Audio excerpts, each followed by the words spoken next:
Hello guys, you are watching German Gyan. My name is Nidhi Jain and guys, today with the second episode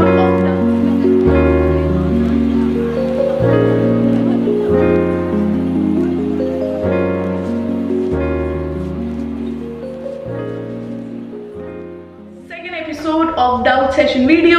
So in this we gonna ask, like, one student will be asking to the trainer all the A2 doubts which you have only told me. Like, I have put one banner on the, like, I have put on the story that in case you are having any A2 grammar doubts, A2 related doubts, then please do comment down here. So yeah, these all are the doubts which my team has compiled for you. So I hope it's gonna be super duper fun. We'll catch you in the end of the video, and in case first time, then my name is Nidhi Jain. I'm a CEO and the founder of German Gyan.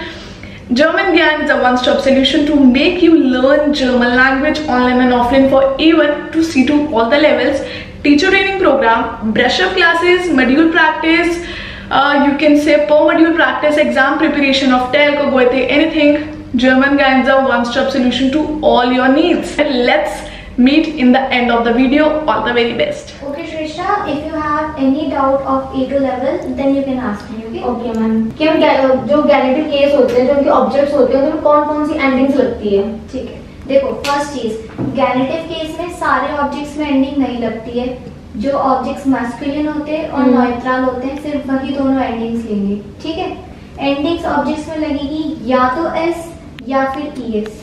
But S और ES कब लगेगी? ठीक है, देखो जो single syllable objects होते हैं वहां पर एंडिंग लगेगी ईएस. For example Kint.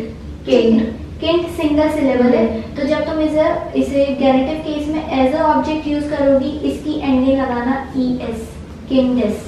ठीक है, ऐसे ही एक और एग्जांपल है हुंड. ठीक है, हुंड अभी सिंगल सिलेबल है, तो जब भी इसे गैनेटिव में एज अ ऑब्जेक्ट यूज करोगी, यूज ईएस, हुंडस. ठीक है, then your second is S. S ending कब लगेगी? तो जो सिंगल सिलेबल नहीं होते, फॉर एग्जांपल फाटर, ब्रूडर. ठीक है, यहाँ पर एंडिंग लगेगी S. Remember as a object use होना चाहिए वो. ठीक है, तो एंडिंग्स विल बी फाटर्स, ब्रूडर्स. ठीक है, और ये भी है कि ये जो ये मैस्कुलिन, फेमिनिन, न्यूट्रल सब में लगेगी क्या? नहीं, सिर्फ एंडिंग लगती है सिर्फ मैस्कुलिन में या सिर्फ न्यूट्रल में. मतलब फेमिनिन और प्लूरल में एंडिंग नहीं लगेगी, मैस्कुलिन और न्यूट्रल में एंडिंग लगेगी whenever you are using as a object. ठीक है. और मैंने एक एग्जांपल रीड किया था, हम मैंने देखा था फ्लूस. फ्लूस के साथ ईएस एंडिंग लगी थी. ठीक है, बट क्यों? ओके, सी फ्लूस का ये एक और रूल होता है गैनेटिव में एंडिंग्स लगाने का, और वो ये रूल होता है if a object, like if a noun which is used as a object, अगर वो एंड हो रहा है एस, डबल एस, एक्स, एस सेड और जेड, उस टाइम वो एंडिंग लेंगे ईएस. तो ये हमें याद रखना पड़ेगा. हाँ, एंडिंग्स किससे हो रही है. हाँ, इसलिए यू हैव टू रिमेंबर कि कौन कौन से है जो एंडिंग्स अगर ये होंगी तो ईएस लगेगा. फॉर एग्जांपल जो फ्लूस है वो एंड हो रहा है डबल एस से, इसलिए उसकी एंडिंग लगती है ईएस. ठीक है, और कभी हम डबल एस की जगह पे एस लगा लेते हैं ना. हाँ, तो वहां पर भी एंडिंग ईएस ही आएगी. ओके, हमारी नेक्स्ट क्वेश्चन ये कि पेटाइटो में वर्ब कैसे कॉन्जुगेट होती है? ठीक है. Okay, so for this we need to create the table. अच्छा, मुझे सब्जेक्ट्स बताओ कौन कौन से सब्जेक्ट्स होते हैं? इश, डू, एर, एज, जी, वियर, ईयर, जी एंड जी, और एक आप वाला जी. ठीक है, एंडिंग्स होगी T E, T E S T, T E, T E N, T E N, T E T, T E N and T E N. ठीक है, फॉर एग्जाम्पल इश ज़ूगते, डू ज़ूगटेस्ट, एसजीएस ज़ूगटे, जी ज़ूगटन, वियर ज़ूगटन, ईयर ज़ूगटेड, और जीजी ज़ूगटन. ठीक है, so you need to remember the table.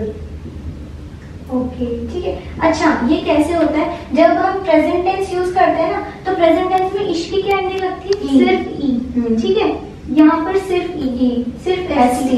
प्रिटेरिटुम में ना टी ऐड हो जाता है, नोटिस करना, ठीक है। So it will be easy for you to learn कि टी एक्स्ट्रा ऐड होगा, क्लियर? ओके ओके ठीक है। मेरा नेक्स्ट क्वेश्चन ये है कि what is the difference between perfect and प्रिटेरिटुम? ठीक है। जो परफेक्ट टेंस होता है, देखो पहली चीज परफेक्ट एंड प्रिटेरिटुम दोनों पास्ट टेंस होते हैं, ठीक है, पास्ट की बातों के लिए यूज होता है। डिफरेंस क्या होता है, जो प्रिटेरिटुम होता है ना वो मोस्टली राइटिंग में काम आता है, मतलब if you will be reading novel और सम मैगजीन या फिर कोई आर्टिकल, वहां पर तुम्हें प्रिटेरिटुम टेंस मिलेगा, ठीक है। जो परफेक्ट टेंस होता है वो यूज होता है both for writing and for speaking, ठीक है। तो जर्मनी जाओगी, वहां जाकर अगर तुम्हें पास्ट की कोई बात बतानी है, यूज परफेक्ट। प्रिटेरिटुम यूज मत करना, otherwise you will be sound bookish, ठीक है। तो ये दोनों, ये डिफरेंस होता है दोनों में, ठीक है। ओके, माय नेक्स्ट क्वेश्चन कि which preposition require genitive case? Okay, genitive prepositions होती है, ठीक है। तो जब भी whenever you are using these genitive prepositions तो गेनेटिव केस लगाना याद रखना, व्हिच इज देयर का डेस हो जाता है, ठीक है। और जो ऑब्जेक्ट्स होते हैं वो एंडिंग ई या फिर एस या एस लेते हैं, ठीक है। तो ये रूल लगता है इन प्रीपोजिशंस के साथ। So you need to learn कि कौन सी गेनेटिव प्रीपोजिशंस होती है, और जब भी ये प्रीपोजिशन यूज करोगे तो वो गेनेटिव का जो पूरा रूल होता है वो रूल लगेगा, ठीक है। ऑब्जेक्ट्स की एंडिंग लगेगी, objects which is masculine and नॉइट्रॉन, एस और ईएस, क्लियर? ओके, मेरा नेक्स्ट क्वेश्चन है कि वाइल और देन दोनों का मीनिंग बिकॉज ही होता है। हाँ, तो कैसे, मतलब कहाँ पे वाइल लगा है, कहाँ पे देन लगा है? ठीक है। सी वाइल और देन दोनों का मीनिंग बिकॉज होता है, ठीक है। बट दोनों का डिफरेंस क्या होता है कि होते तो दोनों कनेक्टर्स ही है, दोनों दो सेंटेंसेस को कनेक्ट करते हैं, बट जो देन होता है वो हाउप्टजात्स को कनेक्ट करता है। हाउप्टजात्स मतलब जहाँ पर सेंटेंस स्ट्रक्चर होता है सब्जेक्ट, वर्ब, ऑब्जेक्ट, ठीक है। तो जब तुम देन का यूज कर रही हो ना तो तुम्हारा सेंटेंस स्ट्रक्चर क्या रहेगा, subject, verb, object, then your connector then and again subject, verb, object, ठीक है। बट जो वाइल होता है ना वो हाउप्टजात्स और नेबेनजात्स को कनेक्ट करता है। It means sentence structure will be subject, verb, object, while, subject, object and verb and में चली जाती है। यही डिफरेंस होता है दोनों में, otherwise you can use then also and while also. बस सेंटेंस स्ट्रक्चर का ध्यान रखना, whenever you are using then subject verb object connector then subject verb object, but if you are using while then subject verb object then while then subject object and verb at the end, clear? Okay, reflexive verb कब use करते हैं?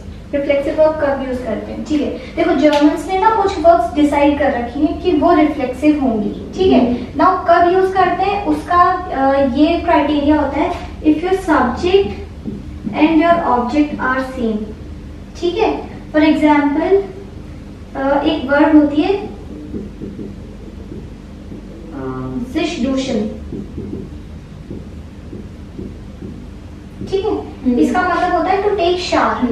अब अगर if I am saying I am taking shower, ठीक है, तो I will use इश दूशे मिश, ठीक है। क्यों? बिकॉज ये जो सब्जेक्ट है ना ये इस ऑब्जेक्ट को रिफ्लेक्ट कर रहा है, सब्जेक्ट और ऑब्जेक्ट दोनों सेम है, सेम। तो जब भी सब्जेक्ट और ऑब्जेक्ट दोनों सेम होते हैं ना तो हम रिफ्लेक्सिव वर्ब्स यूज करते हैं और उसके साथ रिफ्लेक्सिव प्रोनाउन आता है, ठीक है। सो ऐसी कुछ वर्ब्स होती हैं जो रिफ्लेक्सिव होती है और वो ही वर्ब्स रिफ्लेक्सिव प्रोनाउन लेती हैं, ठीक है। यहाँ पर एस ऐड होगा, स्पेलिंग मिस्टेक को गलती से स्किप हो गया था, ठीक है। ओके, माय नेक्स्ट क्वेश्चन ये है लास्ट कि कंपैरेटिव सुपरलेटिव कैसे यूज करते हैं? सी कंपैरेटिव का कंपैरेटिव का मतलब होता है कंपैरिजन, ठीक है। तो इट मींस जब भी you are comparing two things use comparative. For example ich bin jünger als meine Schwester, ठीक है। तो देखो यहाँ पर मैंने कंपेयर करा मुझे खुद को और मेरी सिस्टर को। कंपैरिजन के लिए मैंने फॉर्म यूज करा युंग का युंगर, मतलब जो भी कंपैरेटिव फॉर्म्स होती है ना वहाँ पर er एंडिंग लग जाती है एडजेक्टिव के, ठीक है। सो युंगर एंड उसे कंपेयर करने के लिए मैंने वर्ड यूज करा आल्स, दोनों के बीच में, ठीक है। सो ये होता है कंपैरेटिव। सुपरलाटिव इज कि जब तुम कोई चीज ऐसा बता रहे हो कि वो जो सबसे अच्छी है, उसके मोस्ट ऊपर वाली डिग्री है। For example she is the most beautiful girl, ठीक है। तो जहाँ पर मैंने मोस्ट ब्यूटीफुल बोल दिया ना, इट मीन्स कि वो गर्ल सबसे ज्यादा ब्यूटीफुल है और उससे ज्यादा सुंदर कोई नहीं है, ठीक है। तो ये होता है सुपरलाटिव। तो सुपरलाटिव इज कि जब तुम किसी चीज को सबसे टॉप प्रायोरिटी पे, टॉप पोजीशन पर रख रहे हो। बट कंपैरेटिव इज जब तुम दो चीजों को कंपेयर कर रहे हो, बता रहे हो कि कौन सी चीज किससे बेटर है या किससे खराब है, ठीक है। ठीक है, okay. So any other doubt? No. Okay, then keep learning German with German Gyan. Okay, bye, cheers. So guys, how was this doubt session video? I hope you guys are loving it. I hope you are loving it. I hope you are very much into it. Keep learning German with German Gang. We'll catch you in the 3rd episode. I'm so much excited. Doubt session of B1 level. Oh my god, it's gonna be super fun. We'll catch you there. Till then, keep learning German with German Gang. Take care. Cheers.